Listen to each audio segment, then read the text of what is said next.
So when we get to the informal economy, the vendor economy, the things that it will unlock is I think an economic freedom that hasn't been witnessed ever. I mean, if we give the ability for a person the ability to not only deal frictionlessly with a hard currency within their own locality, but then immediately gives them the ability to deal with people across the border, just like people who live on border towns and who have issues now, just with the changing of currency because of I mean the Namibian dollar and the Angolan, I forget what the Angolan currency's name is, but they're not the Angolan currency is highly fluctuating. They've had economic issues for the last decade. But if you give just traders on border towns the ability to transact seamlessly on top of Bitcoin with Lightning, I mean it's going to change people's lives overnight. So I've seen it change people's lives overnight. Hey, what's up everyone? Welcome to another episode of Changing the Tide. Today I've got BecomingPhill of Landifa Bitcoin. It is a Namibian and South African marketplace for purchasing Bitcoin. And it was a great conversation. After this, I can't tell you how bullish I am on Africa in general, especially once people like BecomingPhill and others on the continent get it into the vendor and hawker economy, as he calls it.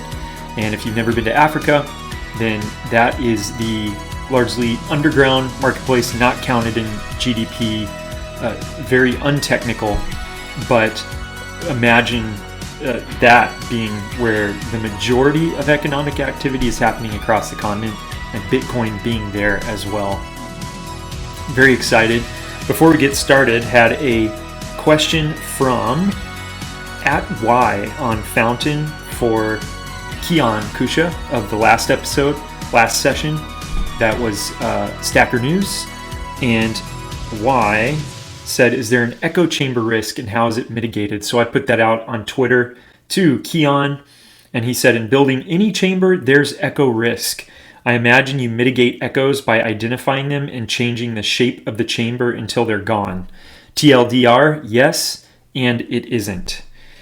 So thanks again for that one, Keon. If you have questions, boosts, messages, you'll get shout outs here. And that takes me to an anonymous streamer. Streamed me 10 sats. Awesome.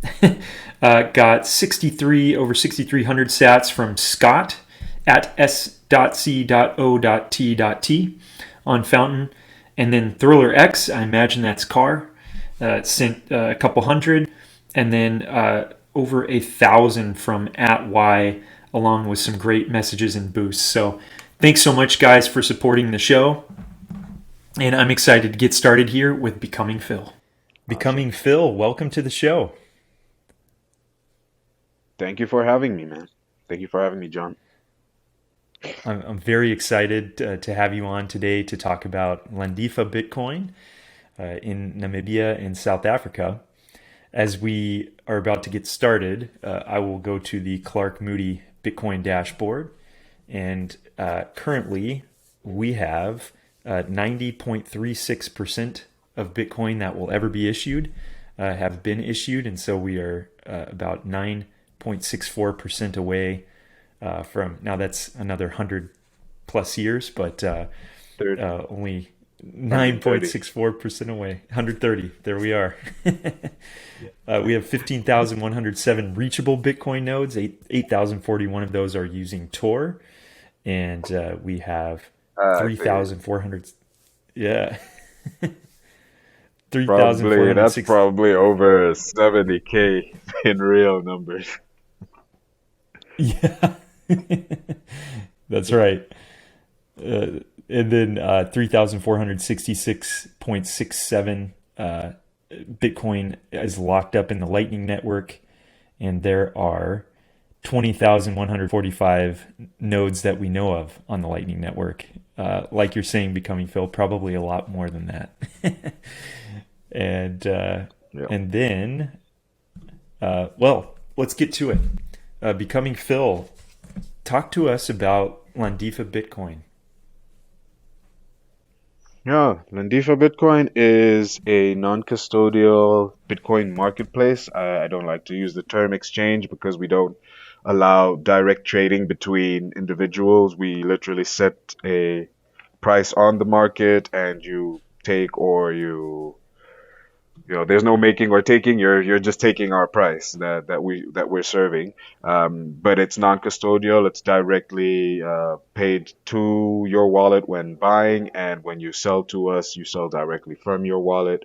And yeah, we operate in Namibia and South Africa with plans to expand all throughout SADC and then eventually all throughout Africa and eventually the world then. Amazing. And so you say non-custodial, so it sounds like what people are doing is they're buying Bitcoin directly from Landifa, getting it sent directly to their wallet. So you don't really have wallets on That your side. Yeah, no wallets. We're really from the beginning. It started out as more of a experiment in terms to get Namibian devs to try and work with Bitcoin. And from that standpoint, I mean, you really can't take the not your keys, not your coins aspect out of Bitcoin. I mean, if you take that out, you might as well work with Ethereum or one of the other coins. But so from the beginning, not only from an aspect to ensure that people who we were working with or who became our customers um, learned or used Bitcoin in the correct manner, but also from a security aspect, holding other people's Bitcoin is definitely it's a larger security attack surface for your infrastructure, and so we really wanted to use the push to the side security framework, which means we basically push the security onto the user rather than try and mitigate all of those different measures for attack yourself. So yeah, that's Yes. primarily why we decided to have a non-custodial model, and also really just from an ideological standpoint, I really believe that not your keys, not your coins you just can't negotiate with that aspect of Bitcoin. You can't negotiate with the whatever, I guess, taking personal responsibility or taking responsibility as the entity. It's a bearer asset, and that means you have to bear it. If you give that responsibility onto a third party, it's what are you even doing here? So yeah. It's a great question, and I'm glad that you're answering it in we are. This is not your keys, not your coins. Um, Now, it looks like there are some service tiers for Namibians and South Africans who want to take part, and some of them require a certain level of, or really no KYC, KYC, and yes. others do require KYC. Could you talk about those service tiers? Yeah. So currently, actually, those are we're about to update that because we've been figuring out the legal framework on how to operate. Given all obviously that there really wasn't a legal framework with cryptocurrency for Namibia specifically.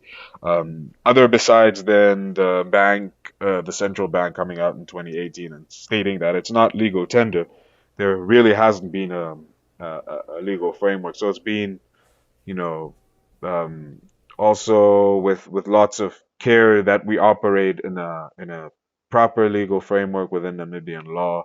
We appeased regulatory institutions uh, coming in. But now we've actually found out the proper legal framework in Namibia, which is that there is none. So we're just not going to do KYC going forward.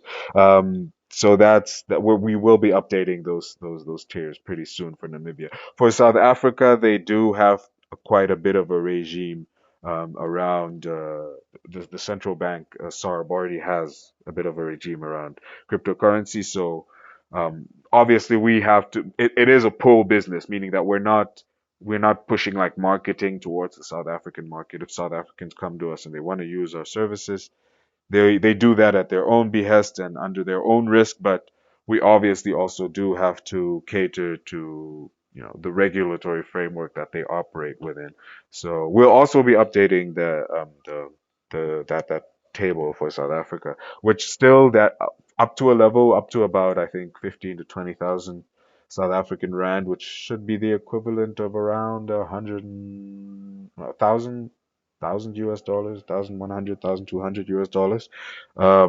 Yeah, they'll be able to buy non KYC, and then after, after up to a point, whatever the required level by the regulatory frameworks there, they'll then have to provide some amount of KYC, which is it's not optimal, but it's something we currently have to deal with until we figure out a better way of the technology basically catches up with zero knowledge proofs where we don't have to tie identities to Bitcoin addresses and then we can change our whole platform. I mean, I love BISC and a lot of these decentralized solutions that people are trying to come up with, but I mean, for the average user, we do have to figure out an easier way which doesn't require a PC also. So we're dabbling in a number of areas where we're trying to reach mass market also. And until we figure out a way to do that fully KYC free, um, we do have to adhere to Namibian law. I don't want to go to jail.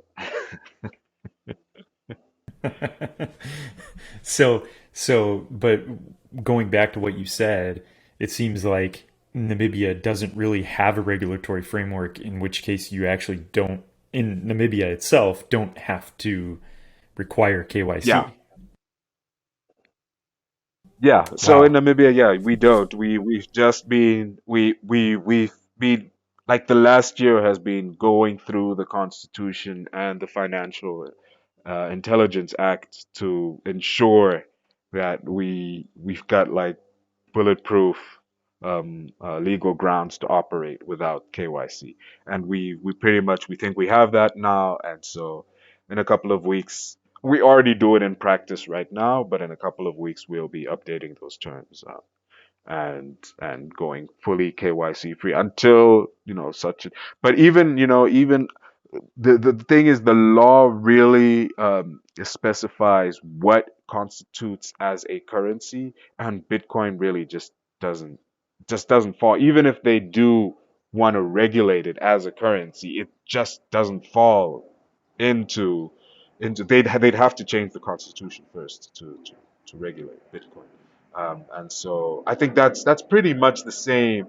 Our constitution is based off the Dutch constitution, and so it's pretty much the same, I think, around Western countries also, in that they'd have to really change what is defined as a currency, because it's not a currency at this point really is attached to another country, and Bitcoin is in that respect is just a whole new thing, and so that's one of the legal aspects that I think is quite interesting and really, yeah, from the standpoint where we're operating without KYC, can't be easily attacked by even the state's own lawyers or whatever. So we're pretty much bulletproof.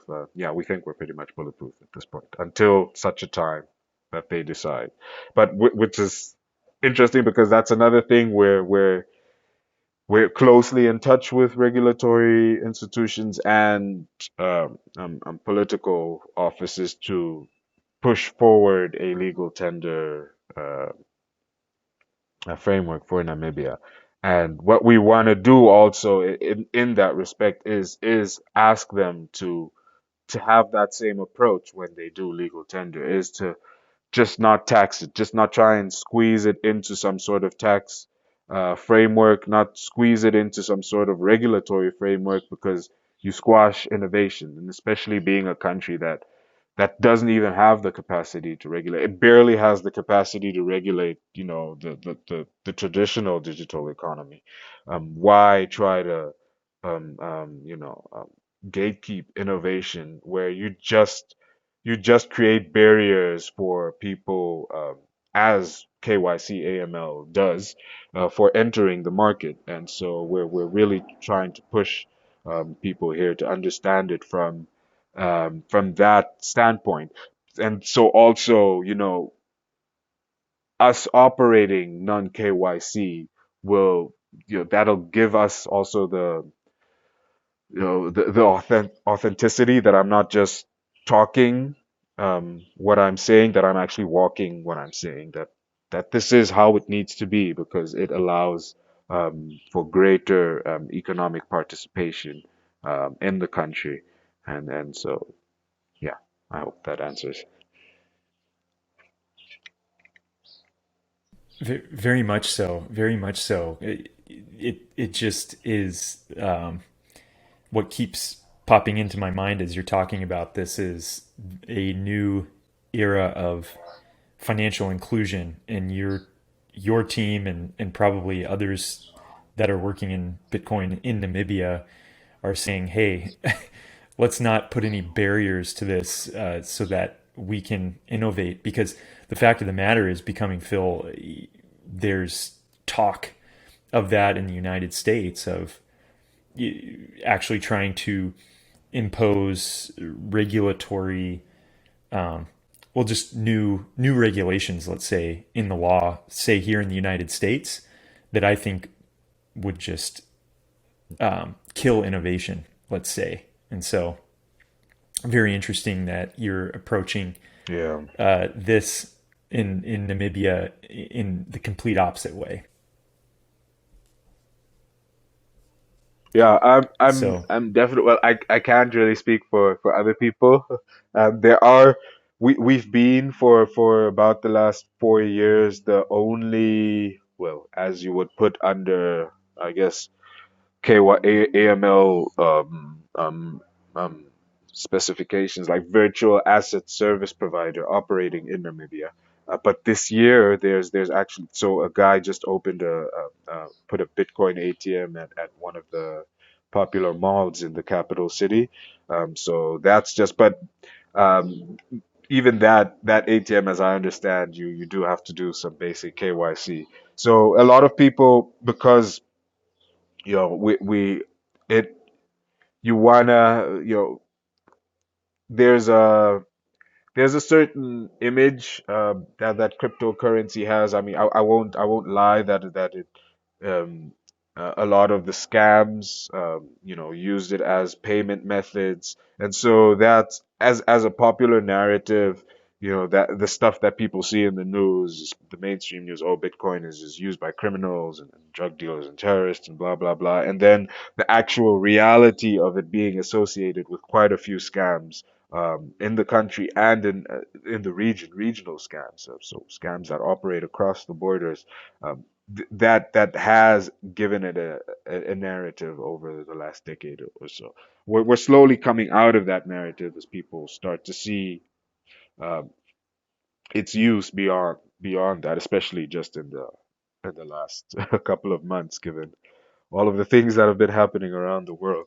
Um, but there is a narrative, attached to it, and so a lot of the business operators also approach it, from that, tiptoe. You don't want to step on any regulatory toes, because, even though there isn't a regulatory framework, it wouldn't be out of fashion for some Namibian regulatory institution to just come in and put out a directive, even though it's they don't have legal precedent over it. They If it's attached to a scam, they just, put out a statement in the papers, and even if it doesn't have, legal weight, it's not like the average person understands, legal language, and so they'll just take it as, oh no, I'm not supposed to work with Bitcoin, which puts a whole damper. I mean, that's the main thing that's put a damper on Bitcoin participation from a public standpoint, in Namibia, is that there's been quite a number of these articles that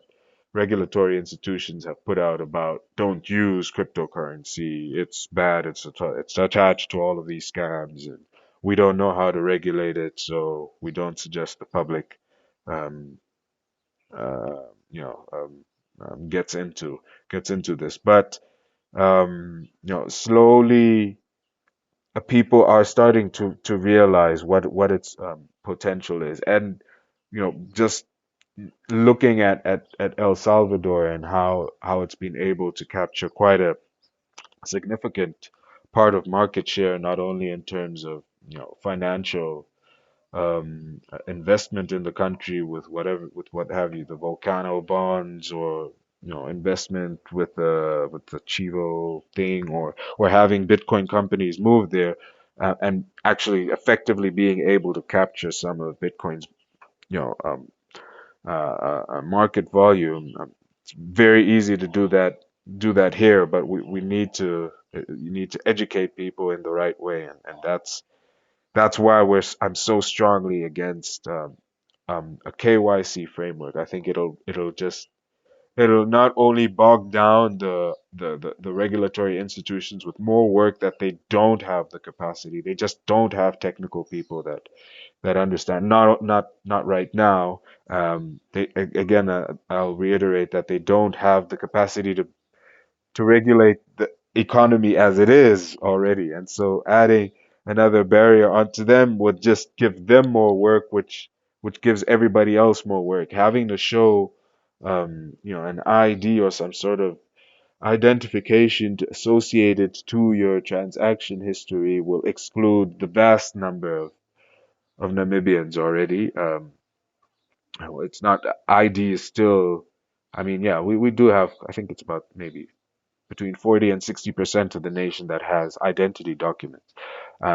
But you're excluding the majority, and you're putting another entrance barrier onto them where there's methods that we're currently exploring of being able to serve over um, the the um, the vendor network, which is really big. That's the whole economy is run by vendors, hawkers, where you just don't need any identification.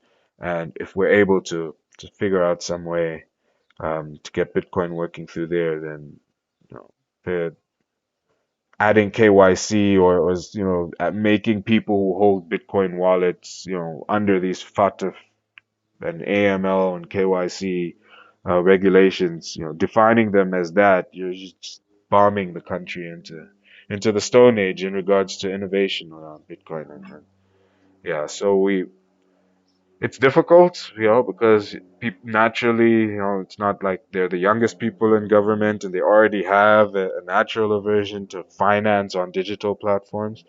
But it's very important uh, to educate them in an authentic manner, not like a Bitcoin maximalist speaking to, preaching to the crowd, but trying to it is work. Regardless of what you think about politicians, they're at the end of the day they're the people you have to convince to, because they're the politicians at this point in time, and I also do have a vested interest in ensuring that the environment that I operate in, doesn't put things in my way to operate. So yeah. Couple things in there that were really interesting. Becoming Phil, first and foremost, for those of us who haven't been to Namibia, myself included, tell us more about the vendor network. Maybe unpack that a little bit more so Oh, people understand. okay, so Uh, I'm speaking about like airtime vendors, whether these be like digital vending machines where you can actually buy things like airtime, electricity, electronic money, but also just normal vendors, people you actually go to on the street who will sell you those same services, but as a person. And so the vendor network across Africa. I mean, in East Africa, that's if you've heard of M-Pesa, which is the electronic money format there. It it blew up because of the vendor network, because people operate in this informal network. You're not going to a shop. You're going directly to the seller of the market. And so not only will like a kiosk, what's the American equivalent to that? Like maybe a bodega or something, like at a corner Yeah. store. Yeah, so you'd you'd be able to get, not only your basic groceries, but you'd be able to buy electricity. You'd be able to remit money to somebody in in another village or in another town or so, and or at another shop. So the vendor economy really is what runs. In Africa, that's where it's at. I mean, you do have, the middle class then, or, the normal, what's counted in GDP and all of the other normal economic metrics. But for the most part, yeah, the vendor economy in Africa is really the biggest part of the African. So in West Africa, in East Africa, that's and in Southern Africa. I mean, Southern Africa has, because of its long colonial past, um, has more of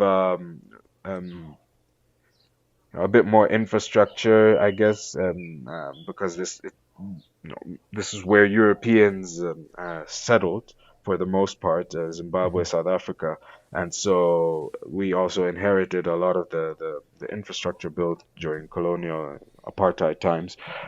So in terms of like the banking system, you would find a larger share of the population in Southern Africa already included in the traditional banking system than you do in East or West Africa, but still not the majority. To reach the majority, you really need to be that's the economy you need to be operating in, and it works very different, given that it's very low tech, um, eh, and very frictionless, and so you need to find ways to kind of squeeze Bitcoin TXs into that hole. And there was a couple of things. There's Azteco, which already operates in a few places across the continent, but it's still, Hmm. even they're feeding through the traditional system to try and get to the informal economy. So there's still a bit of hurdles there. We're definitely going to engage with them at some point, but we definitely believe that you do have to get, if you're going to get to the African, to the core, the meat.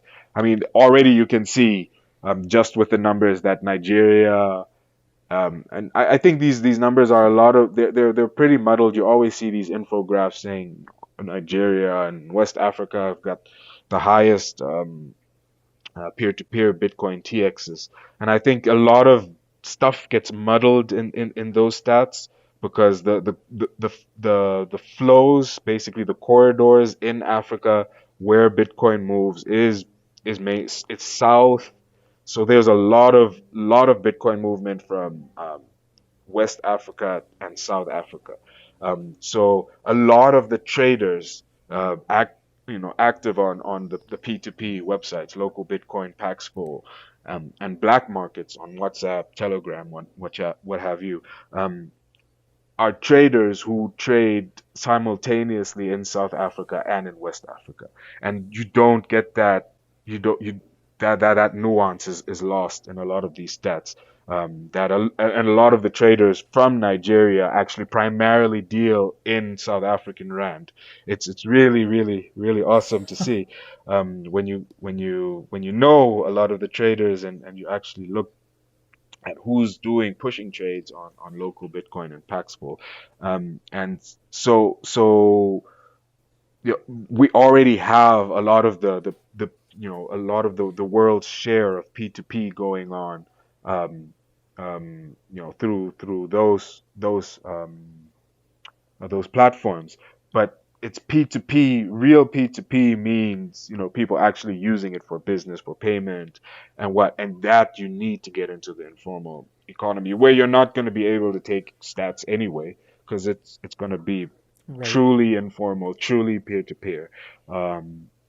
Basically, like, enabling, I guess, yeah, another alternative economy next to this one. And you need to have Bitcoin in some sort of a accessible format for those people. And that's probably, some sort of like the systems they already use, where they'll either have like these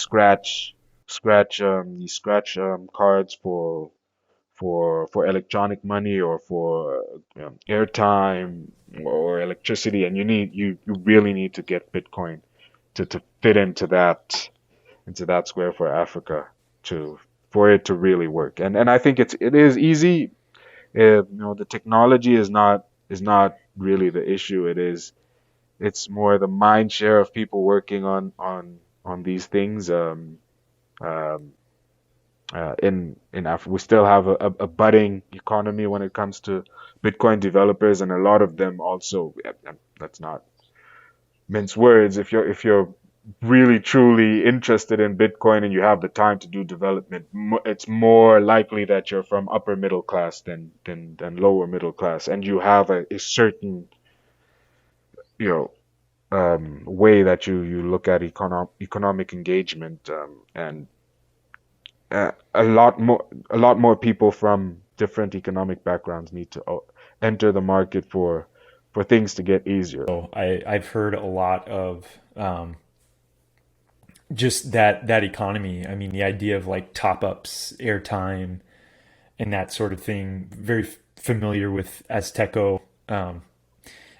Experienced it actually here in the States, and I've seen that they're available in South Africa at least. Are they?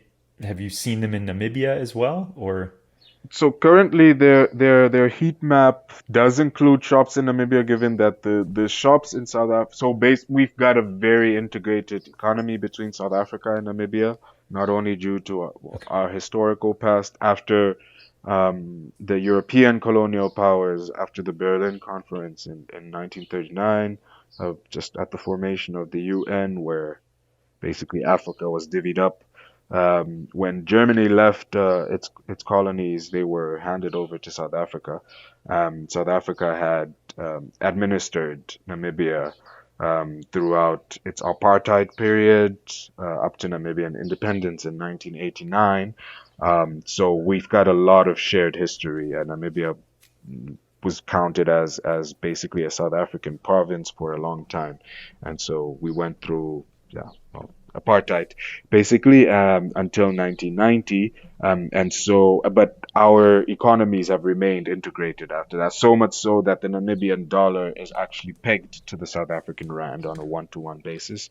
So you can use South African rands in Namibia. Can't use Namibian rands in South Africa though. But a lot of so in terms of retail, in terms of finance, in terms of pretty much everything, um, the major players, from a retail perspective, are South African. So South Africa is basically the feeder economy for Africa in a lot of respects. And but with Namibia, it's very close. Not only do we share languages, we share people who share passports, dual citizenship between both of the countries, but we share the economy is very, very much integrated. So yeah, South African shops operate here, and so a lot of the shops that Azteco released with, in South Africa, um, they kind of just put them on the Namibian heat map when you go to their website, but you can't, you know the you if you go to the Namibian website, the stores, they'll just look at you like, what? Bitcoin vouchers? No, no, we don't do any of that.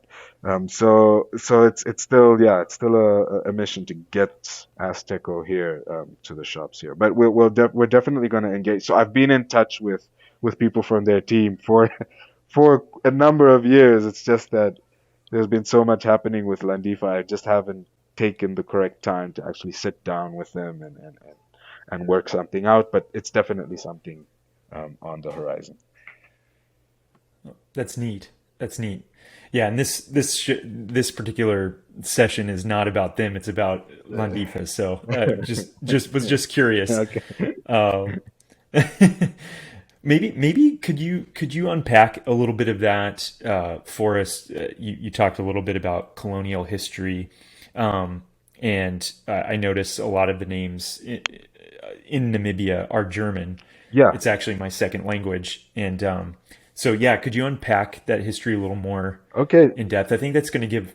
Oh, go ahead. So yeah, a lot of people. So yeah, Namibia has got quite a interesting history. So in uh, well, early. So we've had. I think the first people who arrived here were German and Portuguese traders in about, I think, the late 1400s. Yeah, Wow. maybe more towards 1500s, and then basic trade routes were established around the 1700s, where you had Portuguese and German traders operating in the northern areas. So this in the southern areas they hadn't encroached until I think the late 1800s. But then yeah, so Germans, when did they? The Germans were the first colonial power to put an actual military force into Namibia. So they attempted to put well, they drew out a couple of territories and brought a couple of cannons and people on horseback and had there was basically a war started about now my history is start coming. They tried coming through the Fish River Canyon. Now that was von Trotska in 19. That was in World War One. So yeah, I think just at the tail end of the Bismarck era in Germany, they sent, so they had a couple, they had a lot of interest here. So I think they came here from Cameroon. I know there's something um um that because there was a colony in Cameroon, and I believe they made a shipping route down here to Namibia, Okay. and but trading routes were already established since the 1700s. But obviously you can't move an army through land. Right. So yeah, they brought a couple of ships, tried to subjugate a couple of the tribes here. And so, whereas in Tanzania and in Kenya, they did manage. In Namibia, that's the special thing, I guess, about Namibia, is that they never managed to subjugate any of the tribes here. Okay. All the three tribes they engaged with. So there was basically a genocide committed against one tribe where a Mm. good 60 to 70% of its population was um, killed. Wow. There was some really brutal stuff where they brought them out to an island off the southwestern coast and did experimentation. So a lot of the stuff that led up to World War II. So in terms of oh yeah, Francis Galton came here. So he came here. I don't remember the exact date, but he the notes that he started taking in Namibia, classifying the different tribes or attempting to classify the different tribes. He got it horribly wrong. Um, were actually what led to what was then formally developed into eugenics and then formally used by the Nazis for the classification of races during World War II and by the Nazi Party. So Wow. that's an interesting tidbit. He got that from here, and so yeah, there was a lot of activity at the end of World War One, where the German Empire was basically coming to a close, and they were just fragrantly trying to do expeditions and things in different places.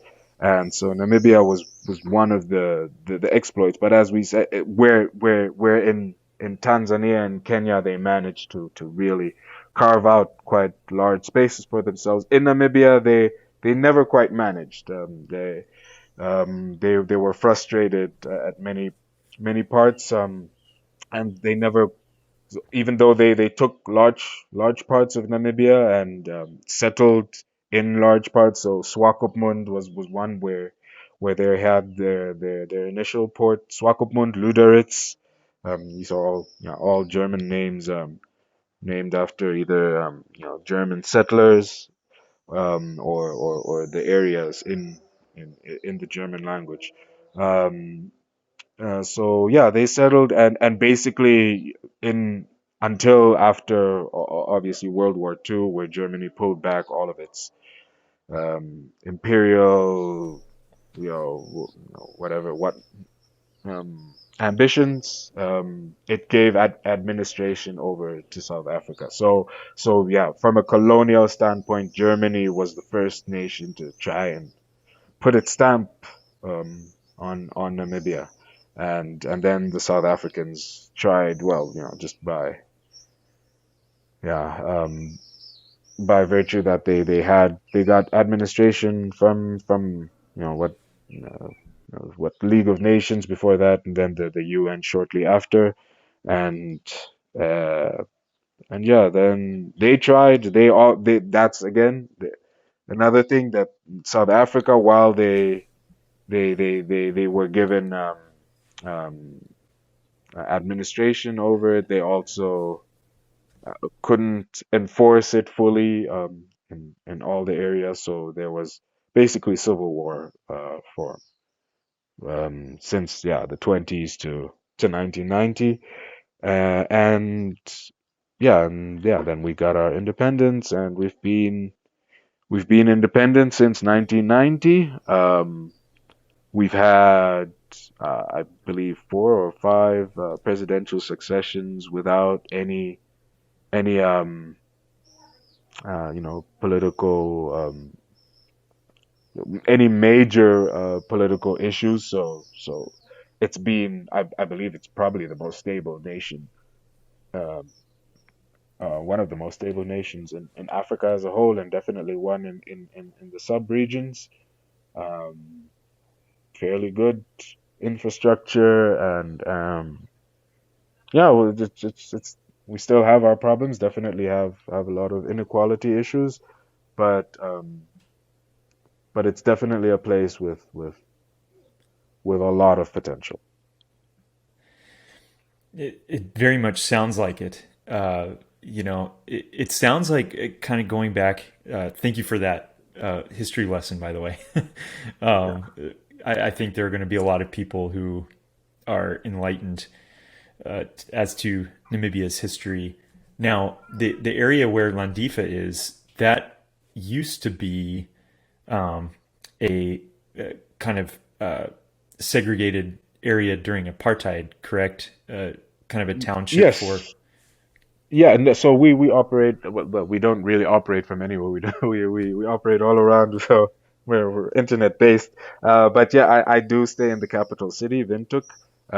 Yeah, that was yeah, pretty much it was a settler colony. Well, before that, it was people where the Khoisan and so I guess what you Bushmen people had settled, which had been here thousands of years before anybody else. So uh, the original inhabitants of most of southern Africa. I mean, from probably, so you had no, if anthropology is anything to go by, then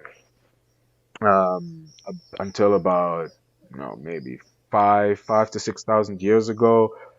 Mostly just Bushmen, Khoisan, the different Khoi tribes. operating around southern Africa up to about probably the tip of what's modern day Angola now, and then from Angola the to Benin, just bordering Nigeria, you had Pygmies and Bantus, the people who you find now in modern day spread all throughout Africa, existed mainly on what is now the Sahara before it became desertified. I mean, also when you think about it, that's the black skin found on Bantu peoples must have happened in a quite a sunny place and closer to the equator than where they're currently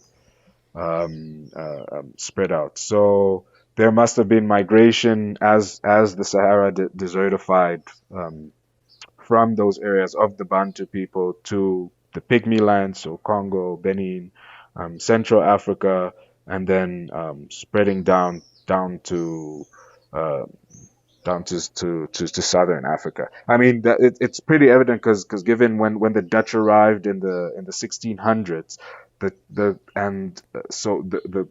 they fought a South African tribe called the Xhosa, but they literally took about like 200 to 300 years to meet each other over these skirmishes. So the Xhosa were advancing from the north, and the Dutch were advancing from the south, from the Cape, from the Western Cape.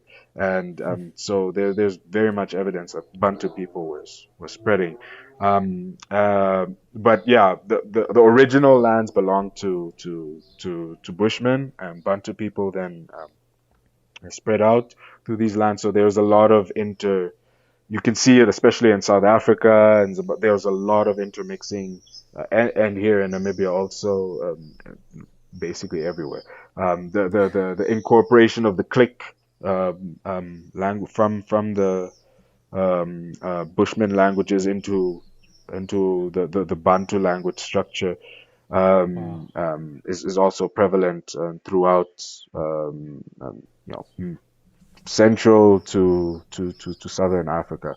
So this southern Africa is really initially Bushman Khoisan land, and then Bantu, yeah, settled here until about 7,000 years ago.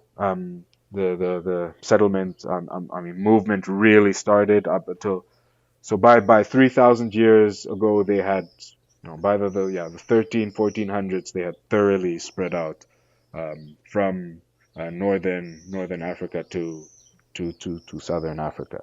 And so yeah, the Windhoek was originally a Khoi settlement. They settled around. We've got hot water springs here in Windhoek, and they settled around that area. And then the Germans then came. They obviously followed the trade routes and where people settled, and came and named that or renamed it. It's called Kaikams, I think was the original name, Kaikams, and then they renamed it Windhoek, Windy Corner, given that it's in a valley, surrounded by mountains, so it creates a lot of wind. But yeah, there's a bit of volcanic activity, so there's hot springs, and there's water, easily accessible water, where you don't have to drill too far to get to clean drinking water, filtered by volcanic activity. And so yeah, that's where the Germans first settled in large parts in Central Africa after they had established Swakopmund at the coast. And yeah, that's so yeah, now that's Windhoek, our capital city. Wow. Oh, that's great. Um, yeah, thank you for that as well. So then going back to what you said earlier, it sounds like you've been pretty inspired by what's happened in El Salvador, and it sounds like Namibia is could be poised to make a similar leap in terms of becoming, let's say, let's call it a Bitcoin citadel on the western coast of Africa. Am I right in that, or Will it take South a lot longer of a time? Southwestern coast. Well, the added advantage that El Salvador had is that, its historical what have yous ended up with a Bitcoiner as a president. Pre his push for legalization, he's been a Bitcoiner for quite a bit, I believe, since 2011, 2012. So and their particular history with just the apathy they had in government, um, uh, and them, electing a young dynamic person is a bit different here. So I don't foresee, well, who can tell tomorrow, but it doesn't look likely that we'd have a Bitcoiner um, of that caliber as Bukele get into office. But in terms of potential, it has. I'd say even more potential than El Salvador to become a Bitcoin citadel. It's we've just struck oil. Namibia has just struck oil. Wow. Well, if you actually believe the history books and do a bit of digging, then actually the oil had been discovered quite some time ago, but due to international machinations, you had vested interests that tried to suppress those finds, and exploit things elsewhere. So also it's kind of great timing, or suspicious, whatever side of history you're on. But yeah, we recently made major, and I mean major. Oh, Christ. You're a popular man. Yeah, sorry about that again. Um, yeah, we You're had, good. major discoveries of oil fields, like the size of, I think, larger than Guyana, the country, and with a very good quality. I believe Total and Shell are already pushing. And this has just been in the last 6 months. Wow. That's together with Namibia's known uranium deposits. We're the fourth largest provider of uranium globally. We're a major gold market, a major copper market. Um, so imagine, so we've got 2.5 million people spread out over a land area, close to larger than, you know, about 3.5, 3.6 times the size of Germany. And so, yeah, Wow. like two Texases or something like that, or two Frances. So it's a huge, vast country, as you said, a vast continent, which really gets overlooked by a lot of people when they speak about Africa. It is a vast, it's the largest continent, just a vast continent, just not only west to east, but north to south. It's insane distances, and just an insane amount of diversity, an insane amount of different people and different viewpoints. And while there is also an insane amount of shared culture, um, I don't think you'd find a more diverse place on. It's incredibly large, and that really gets lost in a lot of the conversation around Africa. It's just a huge, not only in terms of population size, but distances. And also when people consider history, it's also something that they don't really talk about. And that, the just think a place that's with such a long stamp on human history, where we have had no significant domestication of transport animals until like 2,000 years ago, a thousand, it's and people were moving on foot, you know, Wow. try just from Congo to the tip of South Africa. It's like what, 5, 6,000 kilometers. Oh my It's goodness.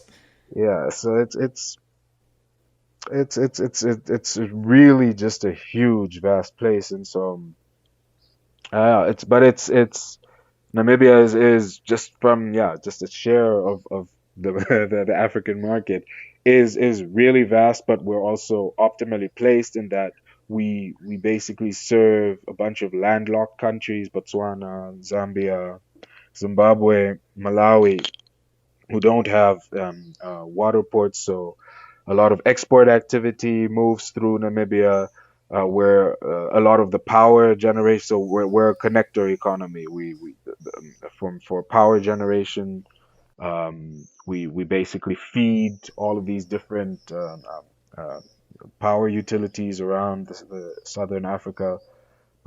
We a lot of as I said, goods travel from here. Fish countries that do not have access to fish. You buy a lot from Namibia, and now we've got oil and gas. We also found gas in the same time, quite huge, ridiculous amounts of gas. And with everything else, the best road network in if not on the continent, it definitely in the south in the region. Uh, Electrification is still something we're lagging on, but in terms of our on state, we have got the most stable supply of electricity in the sub region. We've also it's we've got one of the busiest ports, only rivaled by Durban in South Africa on the Pacific side. So we've got one of the busiest ports on the Atlantic here in southern Africa, and I think we're building another, or we're expanding the port capability. Export processing zones. It's There's just a ridiculous amount of potential from in this country. It really has the potential to be like a Swiss plus a Swiss economy plus a kind of like a mini China kind of thing plus a Bitcoin citadel. It's got uh yeah. It's a shame more people don't know about it, but it's really. I mean, lifestyle. I would compare it. I've traveled. I was born in Germany actually. Oh. Um, I also speak it. But yeah, I traveled. My parents, as I said, during the liberation struggle, they were ambassadors for SWAPO, which was the well, first it was Southwest African People Organization, so it was a paramilitary wing that fought the apartheid government in military and political ways, and then finally achieved through political ways in an election in 1990 and liberated the country. And so they were. I mean, my mom went into that when she was what she became 15. My dad probably around the same age, 14. They became paramilitaries and then eventually politicians traveled everywhere. They were Moscow, East Germany, West Germany, the States, uh, the Balkan states, Hungary, Romania, Cuba. So a lot of obvious that during that time it was very much linked to the left-leaning movements around the world at that time. So the socialist movements, socialist countries gave us the most support, where the West gave us the most grief. The West supported apartheid.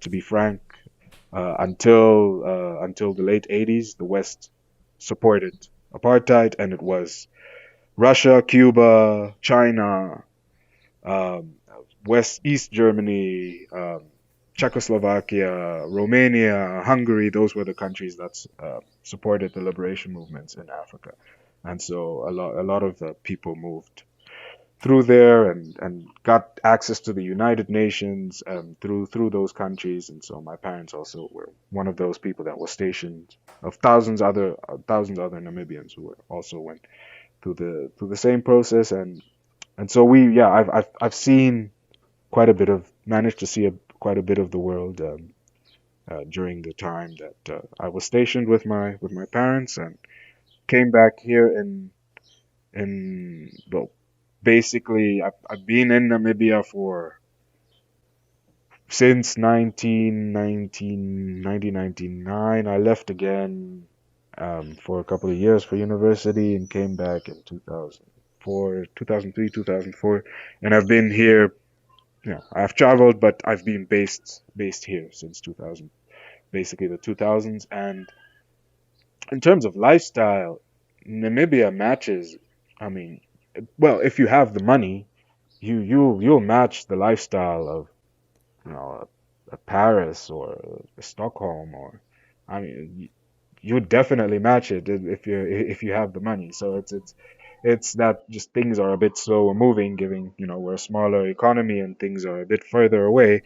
But yeah, in the upper economic brackets, we definitely match um, the whatever you would call. I mean, now China also and has entered the fray, but whatever is a top economy, we definitely can match lifestyle here in Namibia. Not for everybody, as I said, we do have a great um, uh, inequality, a gap in inequality. It's horrible. It's 80 to 20 Pareto distribution, but Mm. um, uh, but it's yeah, there is a lot of potential to easily, quickly close that gap. There's a lot of methods where that could be achieved through. Like we said, we Namibia has barely exploited its mineral, its logistical, power generation capability. Barely exploited any of those, and in any of those areas, a huge amount of employment opportunities could arise. It's going to take some time. After there's still a segregated economy that we inherited from apartheid times. So yes, obviously, economic share of the economy is still largely skewed between families who operated here during colonial times and people who had settled earlier than that. Um, and it's not going to, even 30, 28 years, 29 years later down the line, a lot of these things haven't been corrected yet, but it's going to take some time if we're gonna it's going to happen through the free market and not by just a decree.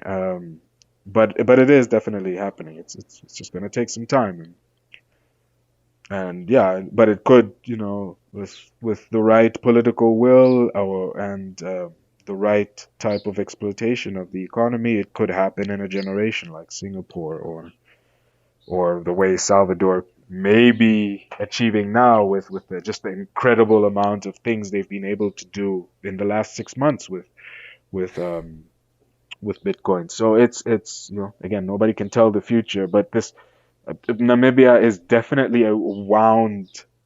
It's like a wound spring. It's just waiting to coil to extend, and but yeah, certain conditions have to be met, not only politically but economically until that pops off. But it's very, there's all of the ingredients are definitely there. It's kind of to follow up on that, you talk about the just what could happen. You talked earlier, almost at the beginning of our conversation, about like developers, and most of them come from upper middle class. Have you had any contact with, let's say, like the B Trust team that Jack Dorsey of Square put together? It, No, I do follow Abu Khalil, who's on the board. We follow each other on Twitter, and yes. I've listened to a couple of his spaces and followed a bit of his work. But we haven't had any formal discussion. I don't. I'm not sure at this point how useful it may be to engage with him. Well, yeah, for me personally, so I haven't tried to engage with those guys about anything. I'm I think I've been more focused on trying to engage the local bureaucratic and political structure, and trying to get them to have talks with them, do sort of capacity building with them. So that I think it really it must come from it must come from another Namibian.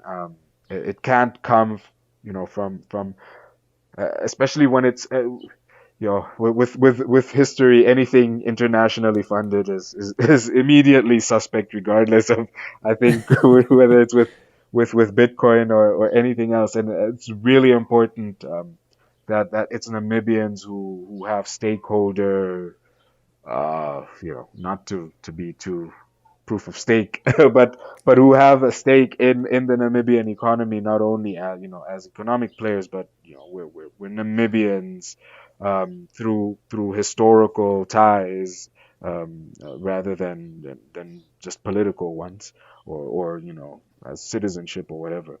But people really have a stake in seeing the area, want to develop, due to historical ties. And so I'm trying to take it from that perspective. Again, not at this point. I don't have a direct interest to go into politics. I don't want to go into politics. Again, at this point. But I am Smart man. engaging in. Oh, I don't know. As what's his name?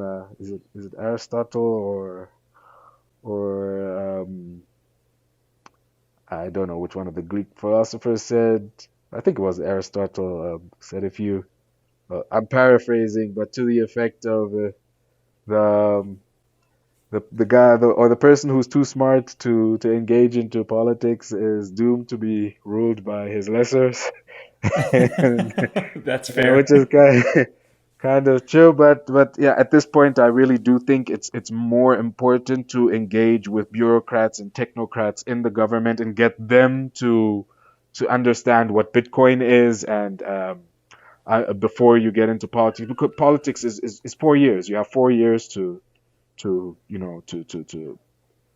Yeah. complete your agenda before somebody else may come in and sweep up your agenda. And if you don't have the understanding by people who actually work in government, it's one thing I've found. I mean, whatever we say about government, we're Bitcoiners, and so I'm not going to preach to the crowd about the flaws of government, but it's not that intelligent people or people that I can respect don't work in government. They're tied, obviously by the mechanisms of how government functions, but they're not incapable people. They're not, from a cognitive point, they can't understand how something works. A lot of them can.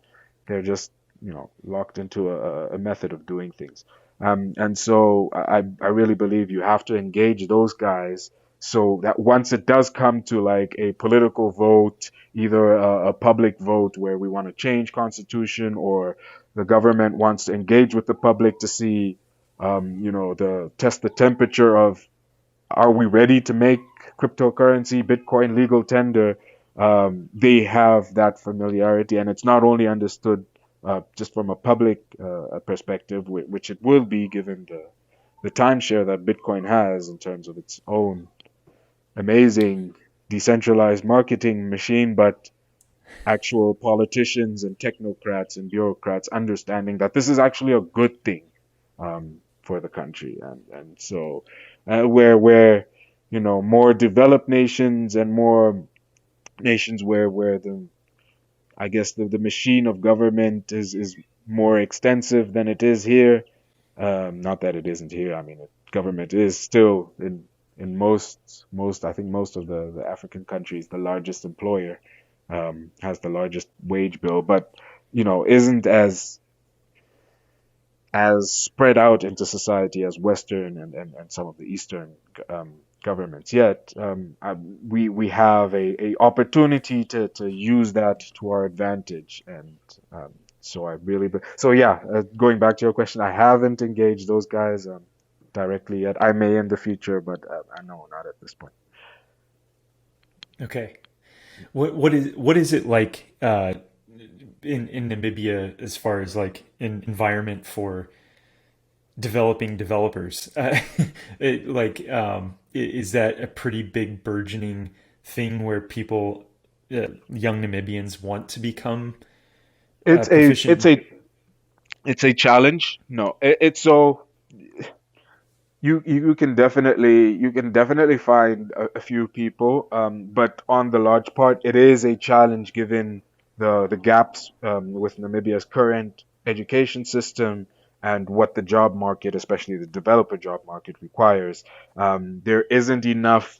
There's the computer science at our institutions is still lagging behind the time. There isn't enough practical exposure to actual development work rather than just theory. So there is definitely a lag between the people who come feed from university into the job market. There is obviously your your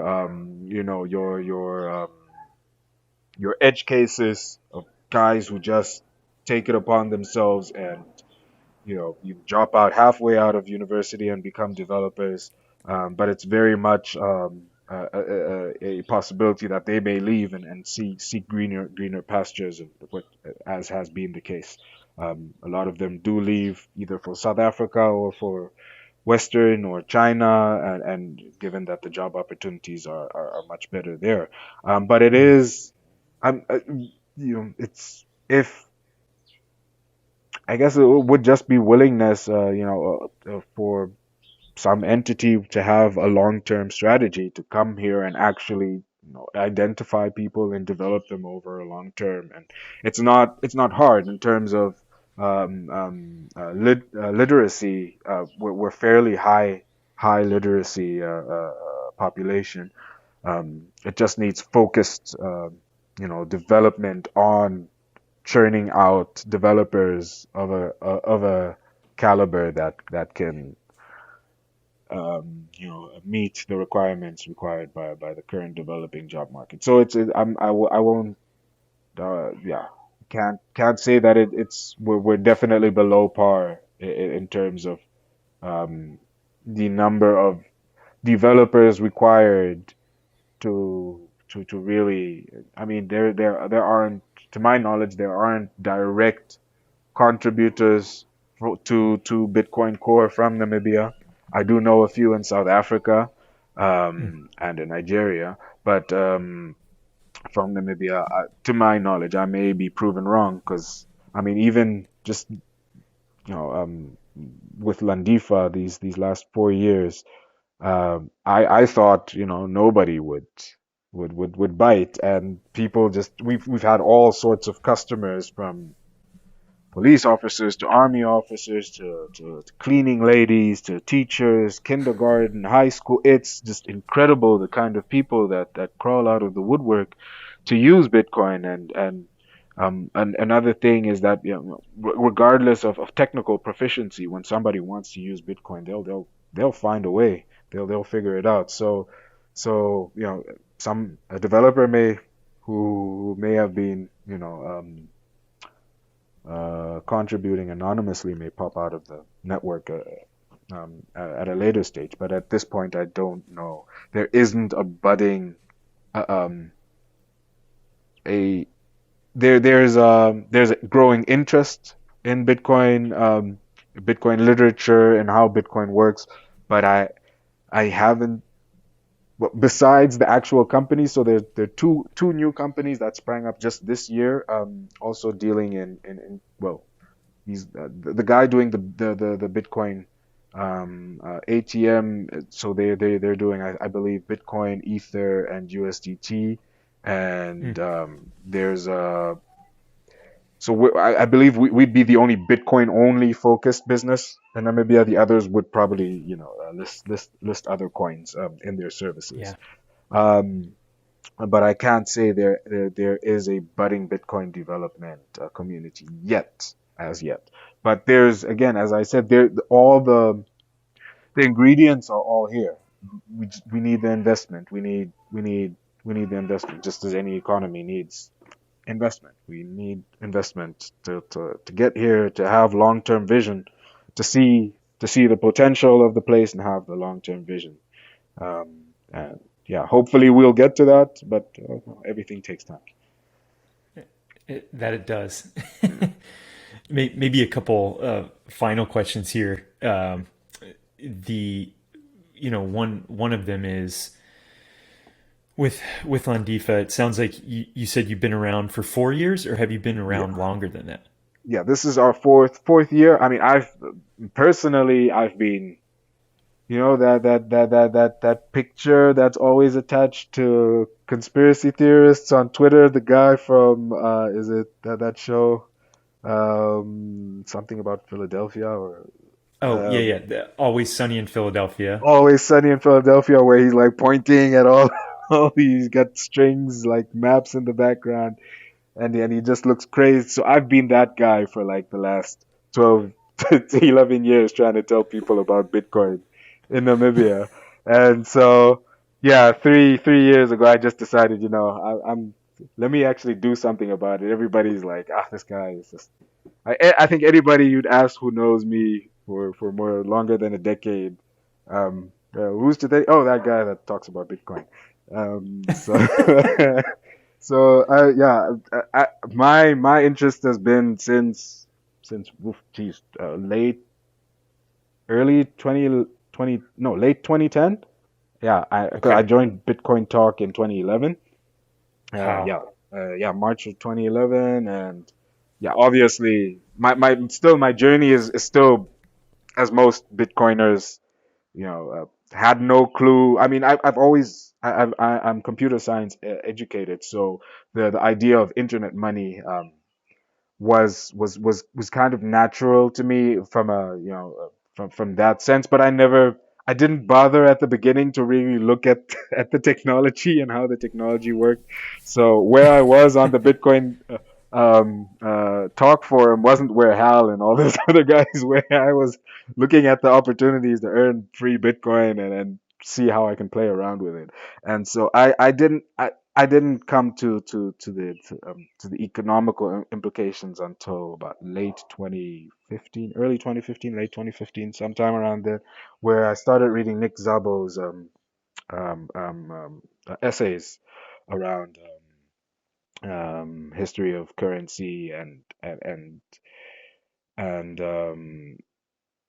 and yeah, that's when I first got a taste of, oh, what am I actually dealing with? I mean, it's kind of like an onion layer. Every couple of years, there's a new thing you discover. You think you understand Bitcoin. I mean, I'm from that era where we could get 5 Bitcoins from free Bitcoin faucets. I mean, I've lost more Bitcoin than people can count. I just we had no idea back then, what just playing around with this thing. I lost Yeah. Bitcoin on Mount Gox. I lost Bitcoin on, geez, on so many services that don't exist anymore. Um, but yeah, I came from that, and so basically in 2018, I was I was trying to do a couple of other things in software development. And one of the big issues we kept running up against trying to do business in other countries and in our countries ourselves was payment gateway. There was no easy way to do payment without paying exorbitant fees for processing or bank Hmm. origination or settlement. And at a point, I just decided in 2017, after the rise to 20K, the first rise to 20K. By that time, I had read enough literature to really make up my mind that this is definitely the future of payment systems. And I decided, if I'm gonna do something, let me throw my time, let me see what I can do. Let me, as some, let me assign some of the time into this, which I believe can solve the payment issue. And then also, I run a software development house on the other side.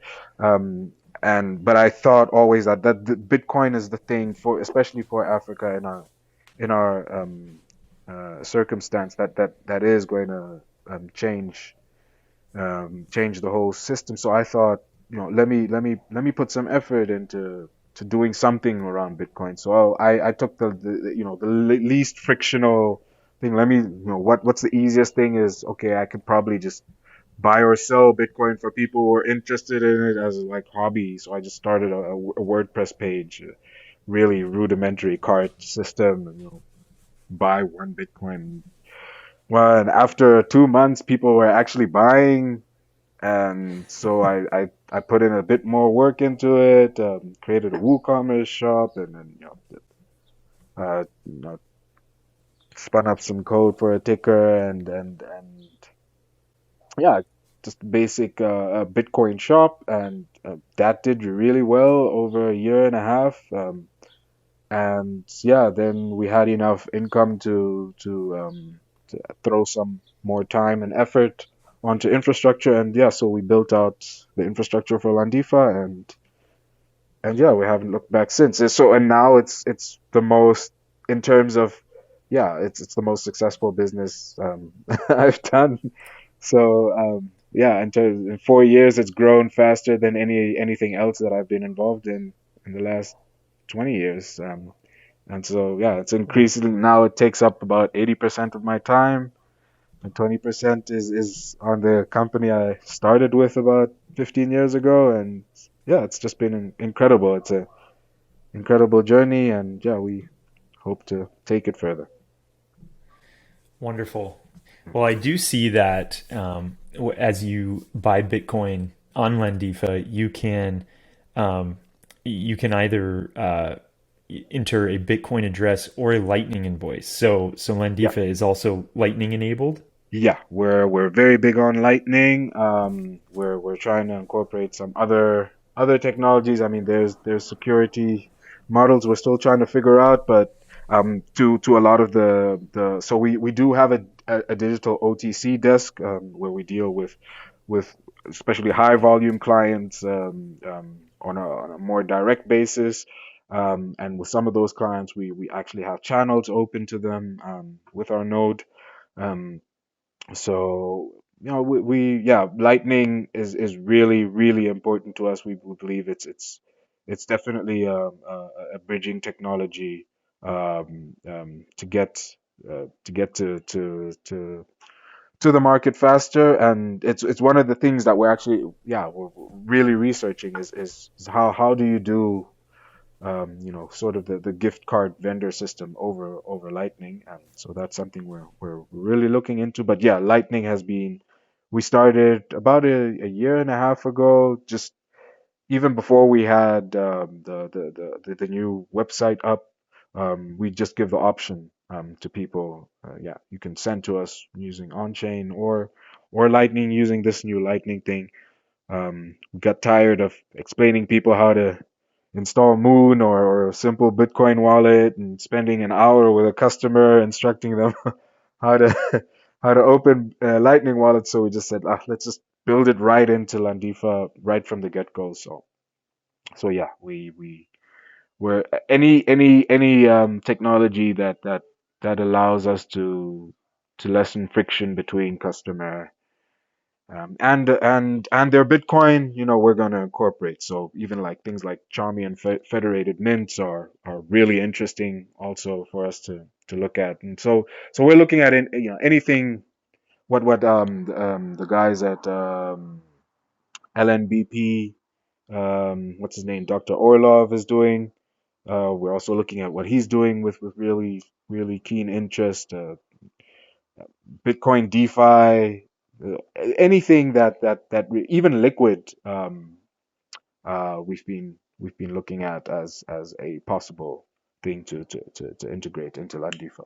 So so there's a number of things that we'll probably in the next six months will spring up on the website. But as our main focus is definitely mass market Africa, so low tech USSD vouchers. But it's not like I guess as I said, we have a really active OTC desk, a really active customer base with high volume customers. So we're definitely not going to leave those out of the picture, and yeah, we're that's a great thing also, given that we don't have a lot of regulatory red tape to deal with. It's really easy for us to incorporate new technologies, but we're always Bitcoin only. Definitely for Landifa is always going to be a Bitcoin only company. We're not thinking of incorporating anything else. From an ideological standpoint, um, it's definitely not. And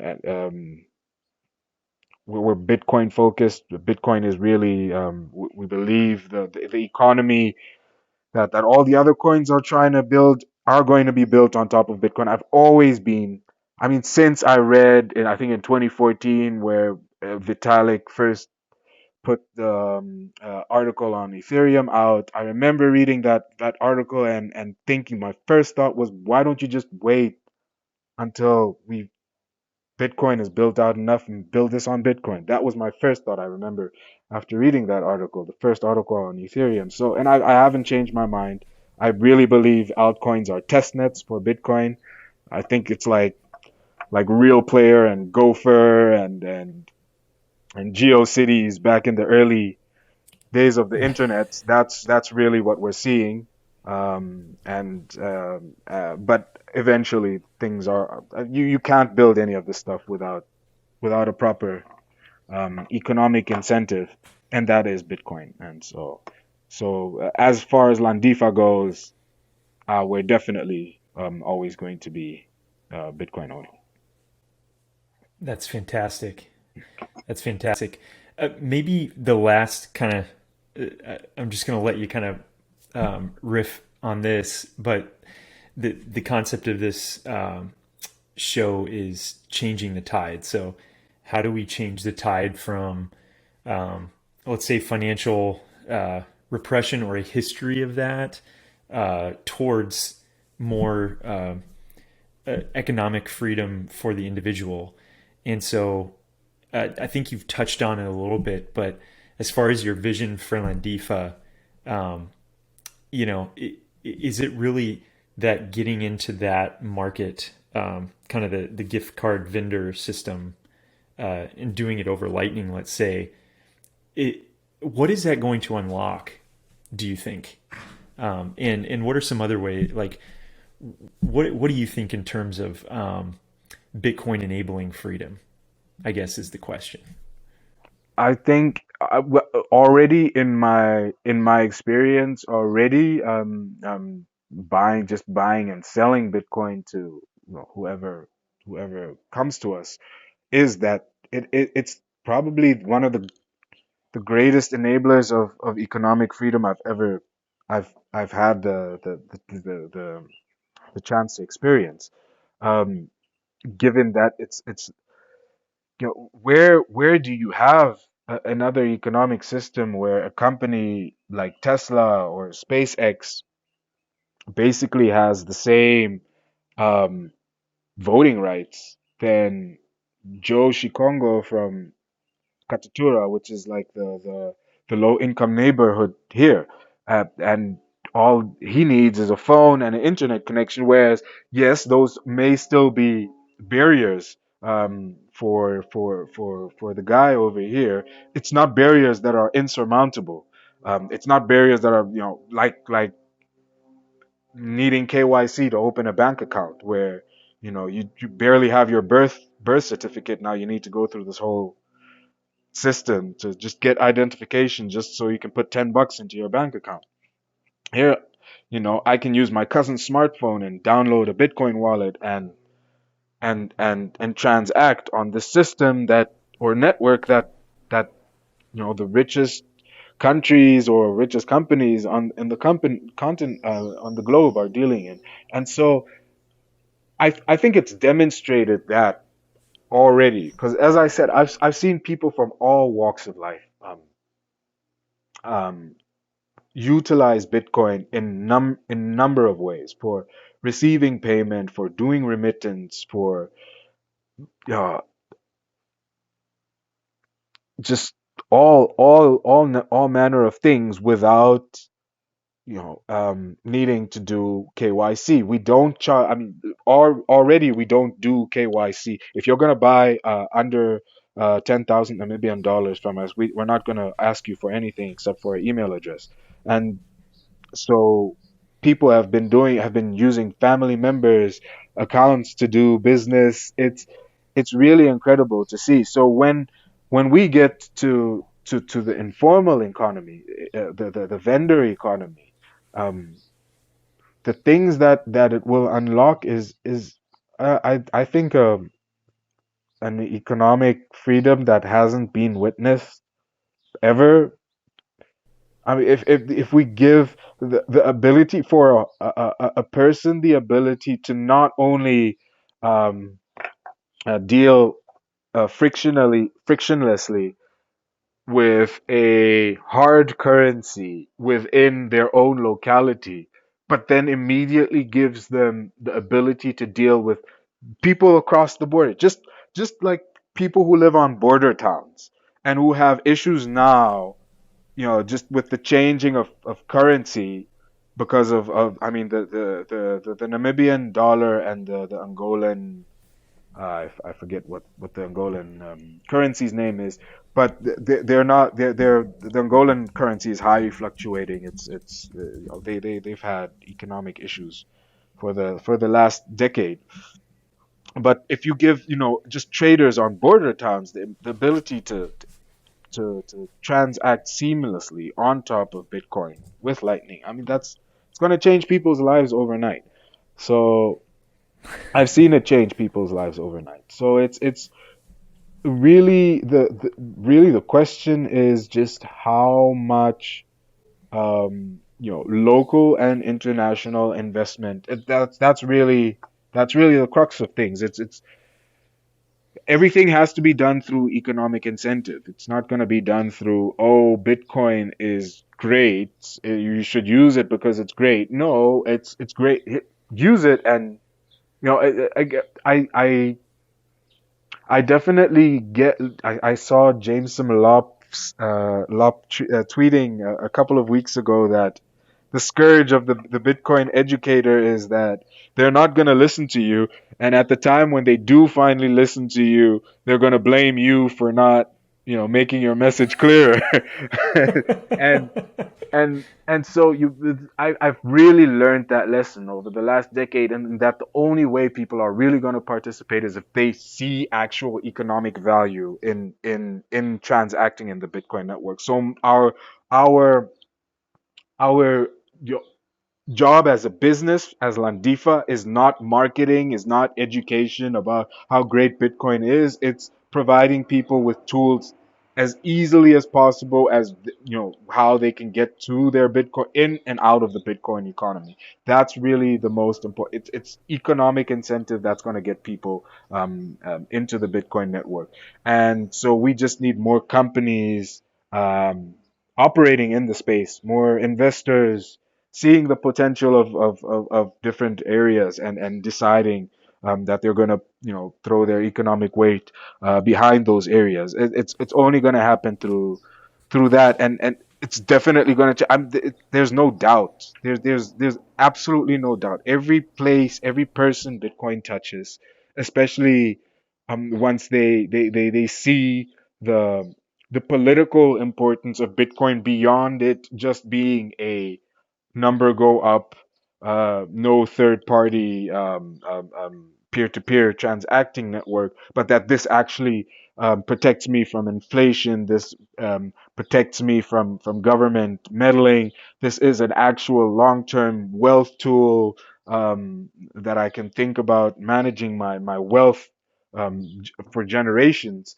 Once people get to that understanding, which is also, I if I only got there in 2015, 2016, The average person is definitely, it may take a longer time getting there, but you're definitely, I definitely understand that I'm not gonna get them there by evangelizing Bitcoin through, by convincing them that Bitcoin is great.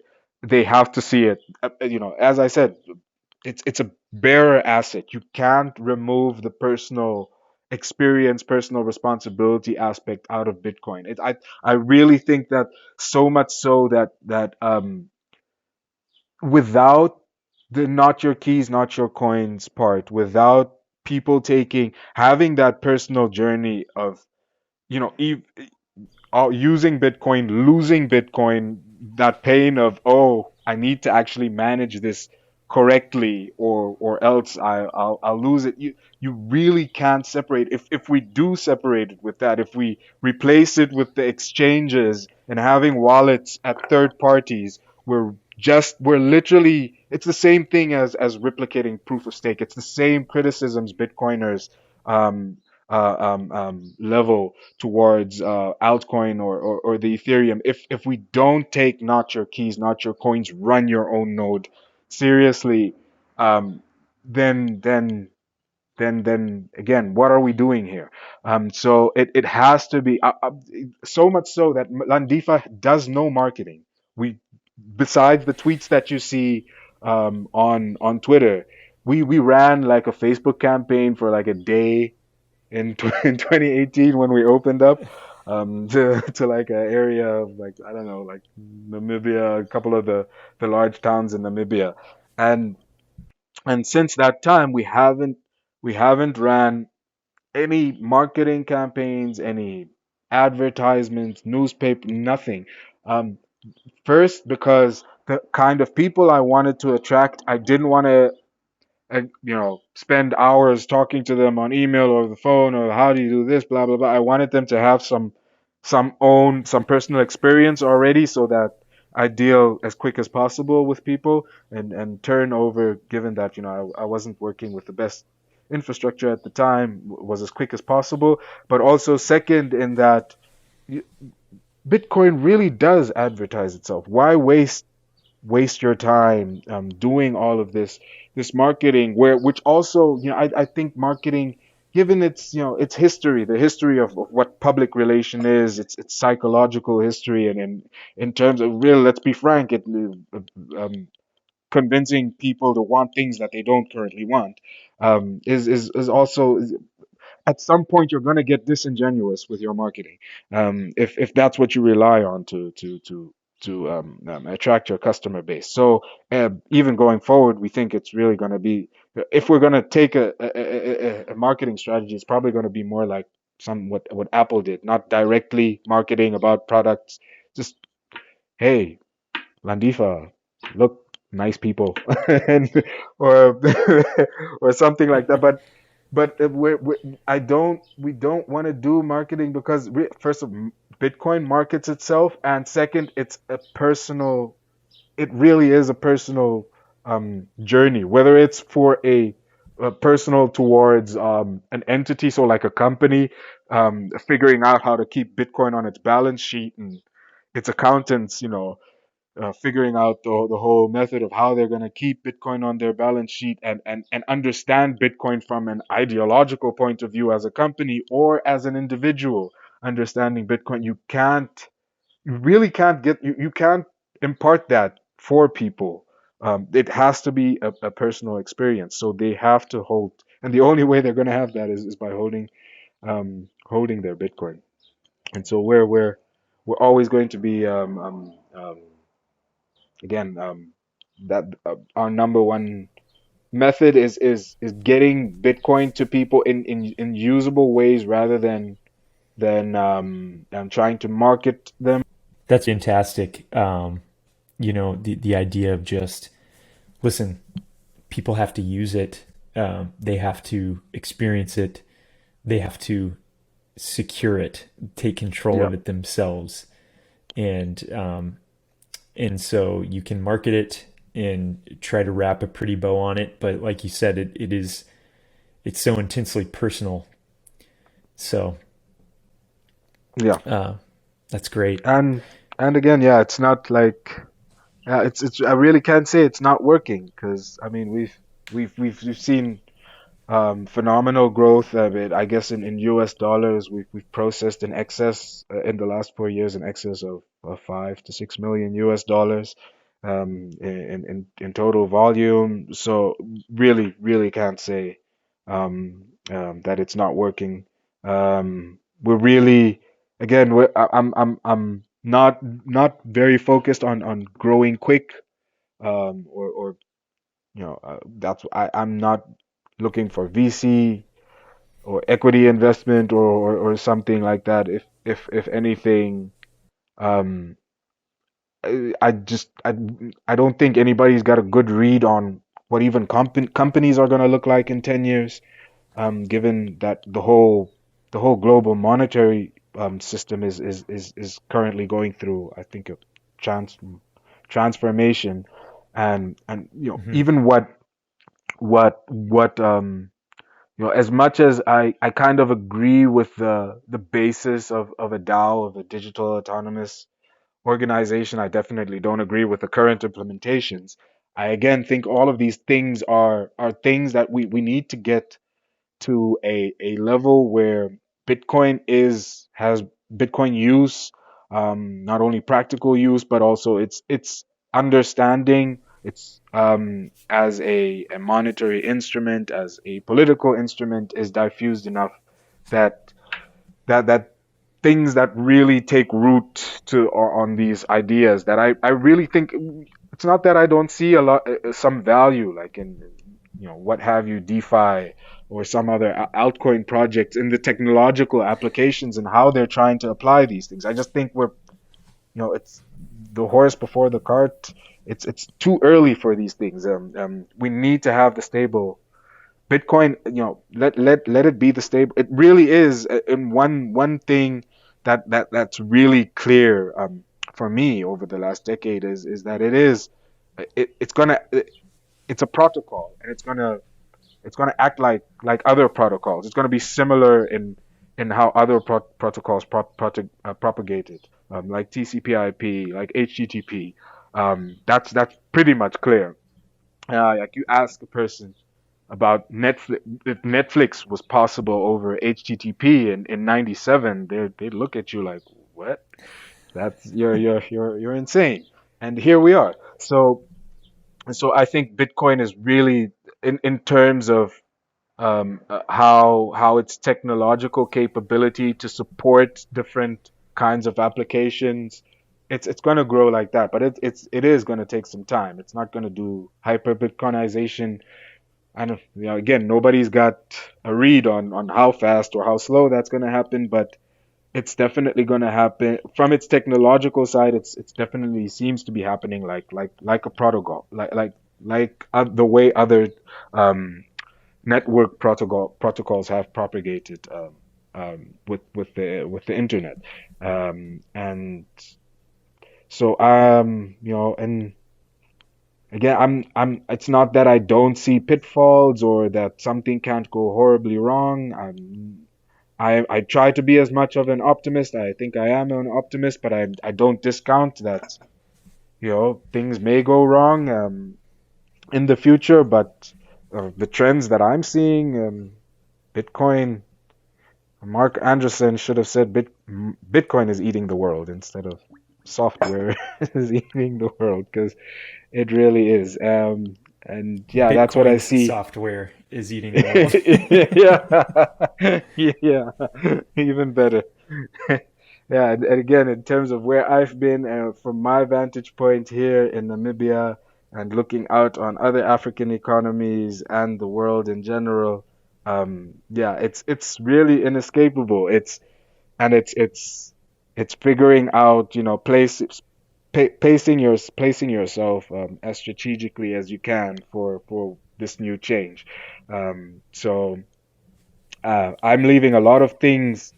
I'm trying to not adopt as little of the old world traditional models as possible here, even in the way we run our company. We have no employees. We have people that we work with. We don't have like a remuneration structure that's based on, like the salary things, or we share profits directly with through a through direct profit sharing with people who work with us directly on everything is in Bitcoin. We pay in Bitcoin, we receive in Bitcoin. We're trying to be as much part of in the Bitcoin economy from a practical standpoint as possible. Our legal, the way we hire things, and again, like I I just don't see usefulness in, using like the Silicon Valley model or whatever the traditional startup model and equal equity model as a as I just don't see the value in it right now. I think there's much more value in dealing directly with people and personal needs, and directly and how, we can enumerate that in Bitcoin terms, and then let's just go from there. So I'm trying to be as forward looking as possible, not only in terms of, again, like I say, no KYC and AML, um, really walk the walk, so that when I am speaking to people, regardless of it being politicians for legal tender, or guys like you on a podcast, that I am making sure that I'm not only talking the talk but walking the walk. So yeah. This has been an incredible conversation, becoming Phil, and to learn more about Landifa, Namibia, Africa, kind of greater Africa in general. I'm not sure, this is my 19th recording session. I'm not sure I've learned as much in any of the others as I have today. So thank you. Awesome. That's great to hear. No, thank you. No, it's also always great to talk about Bitcoin. Forces me to articulate myself and get my thoughts in order. So it's always as great of an opportunity to learn. Learning is teaching, and teaching is learning. I think those two things are very much interchangeable. So yeah. So thank you to you for also having me on the show. Yeah. Absolutely. And yeah, I hope people can learn about Namibia. Come to Namibia, invest in Namibia.